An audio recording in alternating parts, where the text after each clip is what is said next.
इस्लामाबाद और रावलपिंडी में गुज़श्ता रात से बारिश का सिलसिला वक्फे वक्फे से जारी। मारगला के दामन में वाक़ सैदपुर गांव में तूफ़ानी बारिश और नाले में सैलाबी रेले से काफ़ी हद तक नुकसान पहुंचा। हमारी नुमाइंदा फौजिया अली इस वक्त वहाँ मौजूद हैं, सूरत हाल वही बताएंगी। जी बिल्कुल, शहर इक़्तिदार में बारिश बरसने का सिलसिला जारी है। हमने देखा कि कल से बारिश बरस रही है वक्फे वक्फे से, और अब हम सुबह सवेरे से मूसलाधार बारिश जो है वो हो रही है। सैदपुर के मकाम पर गुज़श्ता 24 घंटे के दौरान 184 मिलीमीटर बारिश है वो रिकॉर्ड की गई है। और गुज़श्ता रोज़ हमने देखा भी कि यहाँ पर जो बीचों बीच नाला बह रहा है ये बिफर गया था, और जिसके बायस यहाँ के वासियों को काफ़ी माली नुकसान का भी सामना करना पड़ा। इस वक्त हमारे साथ कुछ लोग मौजूद हैं, इनसे जानते हैं। आज ये कि ये नाला जो है ना कम 25-30 फुट चौड़ा था, 10-15 फुट गहरा था।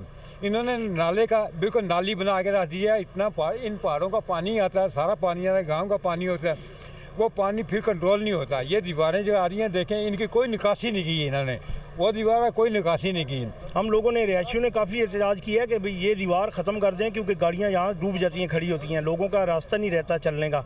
लेकिन ये टस से मस नहीं हुए, ये उल्टा लोगों को बताते हैं, कहते हैं कि इधर गाड़ियाँ नहीं खड़ी करो। जी बिल्कुल, हम जो रिहायशी हैं मकामी, उनका यही कहना है कि पहाड़ों से हमेशा से पानी आता रहा है, लेकिन इस पानी का, बहते पानी का रास्ता जो है वो रोका गया है, और बहते पानी का रास्ता फिर जब रोकते हैं तो तबाही इसी तरह होती है। जी।